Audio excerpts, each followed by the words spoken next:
welcome to Tim Kulig Free Music Podcast. How you doing? I'm very stuffy this week, so this is going to be a short update, but it's going to be an update nonetheless. Needed to get something out there and needed to talk about some of the stuff that's going on. And one of the best things I could say about being sick and having to slow down is, what do you do? How do you muscle through when you're feeling like crap and unmotivated and everything else, and that discipline button just doesn't want to get hit, and you just feel like, ugh, this sucks. Like, I don't want to do much of anything. So one of the first things I do usually is I make a list and I think about, all right, let's look at some old work or old ideas that I haven't developed, and let's look about polishing those and reworking them and making them into something that I can share with all of you. And that's usually one of the first places I go when I don't feel motivated enough to create something and to be consistent about my Monday, Fridays, because I just don't have the energy for it. I've been sleeping like 10, 12-hour days trying to get rid of this stupid head cold I got from traveling to New York. And it's getting there, but it's just one of those things, man. So every once in a while, you're going to get something that's going to put you under the weather, and it sucks, but you work through it. Sometimes you're very unproductive, but I try, even when I'm not productive, I'm a lunatic. I have to do something. So I started reading something new while I was on the trip, and that's been really inspiring because that had some really cool marketing ideas that I'm probably going to implement coming into the third and fourth quarter this year. So, you know, when life gives you lemons, you find lemonade or make lemon popsicles or whatever. You just do what you got to do, right? Also, just rest. Like, freaking rest and slowing down is not like a 4-letter word. I mean, it is a 4-letter word, but it's not a bad word. Like, once in a while, you just need to give your mind and your body and everything else a rest. We're not meant to go 100% of the time, even though society likes to tell us that. So just chill out every once in a while, and don't beat yourself up for it either. Like, literally get out there, do your thing, but like, you need to recharge and unwind and spend a few days just kicking off and watching some TV or something. Like, do it, dude. You know, seriously. And that's another thing. Like, I'll literally, like, right now, I've been watching things with cool soundtracks, playing some games, video games or whatever, when I have the motivation. Like, this is another thing. Like, you lose motivation, like, watch things or even play games when you're not feeling right. You think like, oh yeah, I'm sick, I'll stay home and I'll play video games or watch TV. Like, I don't have the energy for it. But when I do, I explore things with different music in it and actually do something productive, like listen to something I've never heard before, or try listening to a different style I've never heard before, just to expose myself to something. And even if I'm not going to sit down and write, it gives me an opportunity to think about something different. So that's really cool. That's a cool way to stay productive even when you're non-productive. You know, another thing is catching up on emails. They can tend to be pretty good about that, but at times, you know, they just gather up, and a lot of them I'm on a lot of email lists to like learn about new tech and new software and things that can help me do what I'm doing better and faster, so I can focus more on the composing side of things as opposed to the marketing and everything, and trying to find new tools to help with that. So catching up on that stuff when I don't feel productive in the composition space is really, really cool. It forces my hand. It's something I should have in my toolbox and like regiment on a weekly basis anyway. But oftentimes, if I get caught up in the composition process, I'll kick that can down the road. And unfortunately, that just delays the process of the thing that I really need to perpetuate the brand and everything else. So it kind of reminds me that, you know, you have to make time for all these things. So getting sick kind of helps. It kind of slows you down, makes you rethink some of the things that you've been putting off. So that's always really good. Rest more. That's also on my list. Rest more. Get some more rest. You know, it's fine. It's fine. You know, you don't, it's just you're going to be sicker longer. So see how much work I have to finish. That's another thing. So I'll do the Monday, Friday, and I'll get inspired by a certain style, or I'll jump into this style, that style, whatever. And I won't go back in and finish things until I start putting them on the calendar to do within a quarter, within a month, within a week. Oftentimes, I'll have to come back because there'll be several projects sitting in there that have just like a little ditty on it, or I've taken pretty far, like 3/4 of the way. And then I'll go back into a folder for like my electronic music, and I'll be like, oh, wow, there's like 6 tunes in here that are solid. Like they're not finished, but 4 or 5 of them are pretty good. And there's like 3 that could take me half a day, and I'd get them up to pretty good too. And then it's literally listening party while I take a walk or take a drive somewhere, and 1 or 2 of those, and that thing's done. So I did that, and voila, I've got 1, 2. All right, it's just 2 pages, but literally enough tracks, or enough potential tracks to break 1,000, which I was like, wow, because I already have like an ideation week scheduled for next week, where every single day I'm going to kind of punt the other things that I had on my schedule to do. And I'm like, you know what? I'm going to spend at least a couple hours every day just creating ideas, because through the end of the year, I've got a lot of stuff that I plan on putting out there. And if I can create like a week worth of ideas, that's going to spearhead me and like kick me forward and get this thing to happen. So, and get me that much closer to hitting my goal and hitting my mark before the end of the year. I really want to do it. Like, I feel like even if I come close, like, I think it might even be worse. Like, if I stopped right now at 850, or like only did another 50 and stopped at 900, that would be like, okay, 100, it's December. It's not happening. It's going to happen in 2026. But if I get through the end of this quarter and I have like 940, like, I got no excuse. I can come up with another 60 tunes. I mean, I don't know if I could be that hard next year, but we'll see. We'll see.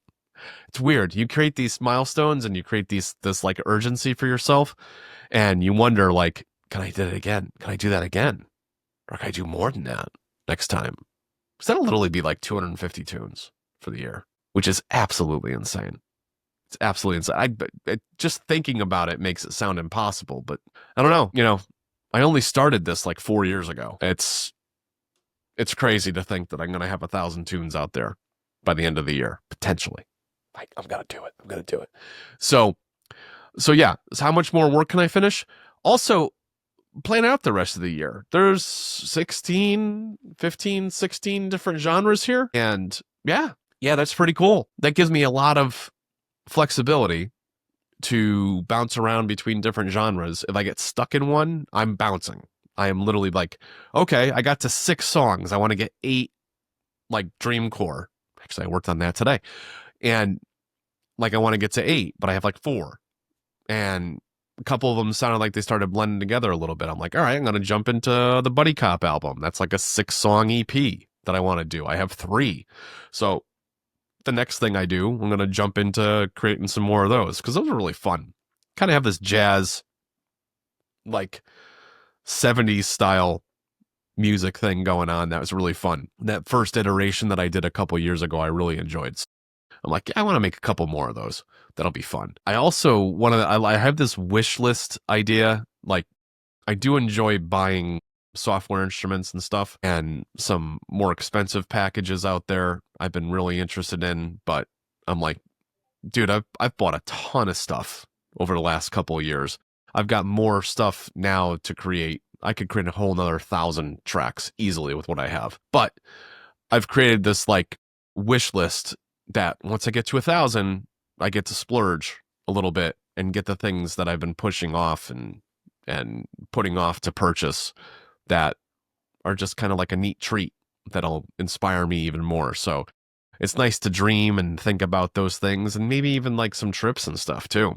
So those are bonuses that I promise myself I'm going to give myself for hitting milestones and everything. So that gets you kind of motivated, even when you're not motivated. Gets you kind of excited. It's like, I got to get this shit out of my head so I can have the energy to do the things that I want to do. Do a short but honest podcast. That's basically today. It's me talking to you and letting you know, like, even when you're not motivated, it's good to sit down and even just do a couple things, like shoot a couple emails out, do some thank yous on YouTube, look at the next software package or that you're looking to get once you hit your milestone, or look at a couple tools that you've been meaning to purchase to help you market better and stuff like that. Like anything to keep you feeling like you're pushing forward even one or two steps when you're the least motivated. That's ideal. That's really ideal. And also, I wanted to ask you, what do you need? What do you need? I've put out a bunch of horror so far this year. I've got meditation. The second meditation album I should have done and published tomorrow. It won't be available for a week or two, but I've been reviewing that one. That's like 9 or 10 tracks. It might end up being closer to 15 because a couple of them are a little fast.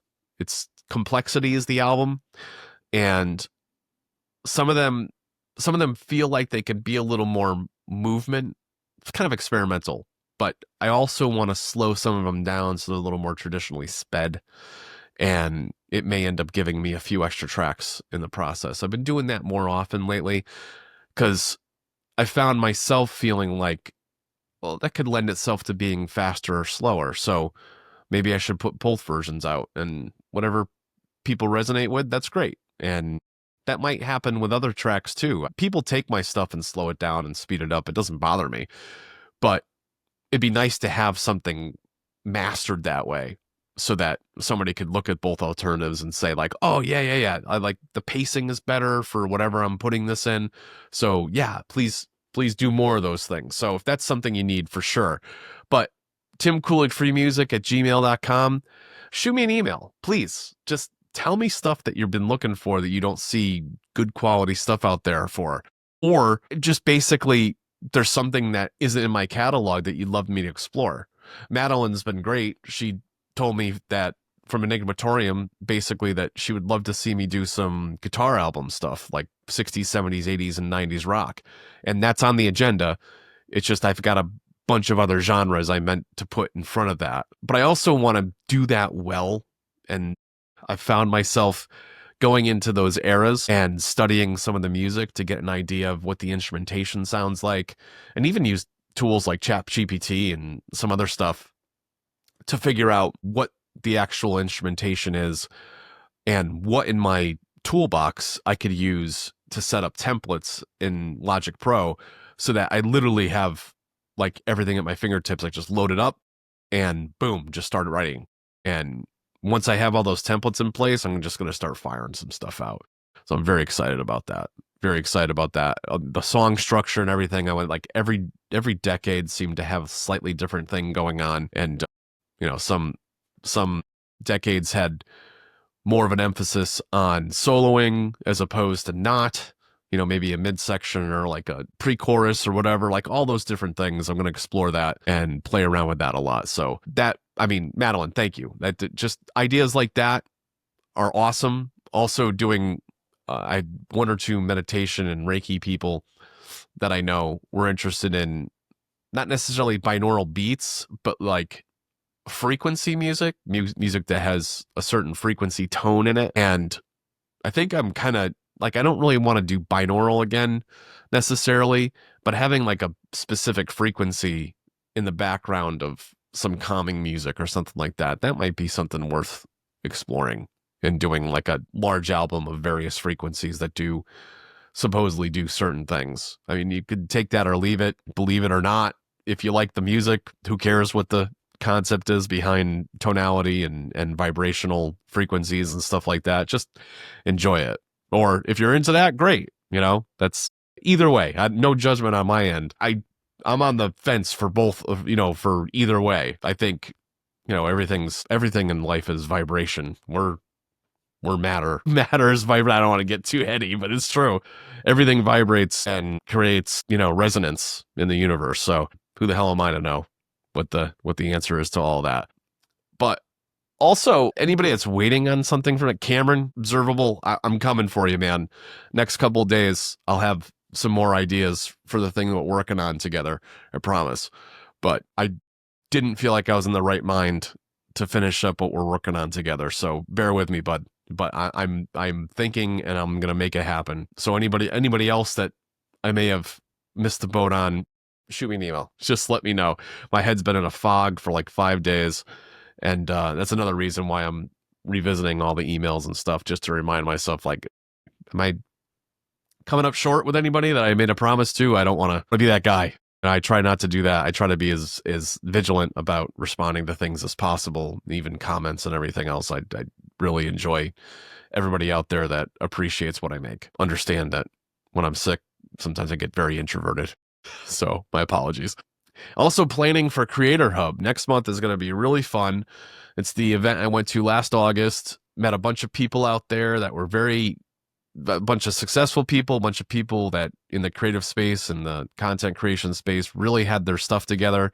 And now that I have a fully functional website with a lot of functionality to it and a lot of like a blog now and everything else, I feel like I'm more in a position to start doing some, CMS stuff, some contact management stuff and email lists and all that kind of stuff. So I've got that on my agenda. I've got that on my radar, and also have some ideas for future marketing, potentially even having somebody on board part-time. So that's going to be fun. So this is going to be a springboard yet again. And there's going to be, I'm sure, a lot of new information and a lot of things about AI and how some of the AI generated stuff is being received by the public, and what tools to use, what tools not to use, what to be concerned about in the content creation space. I think I've mentioned it in the last week about YouTube and their stance on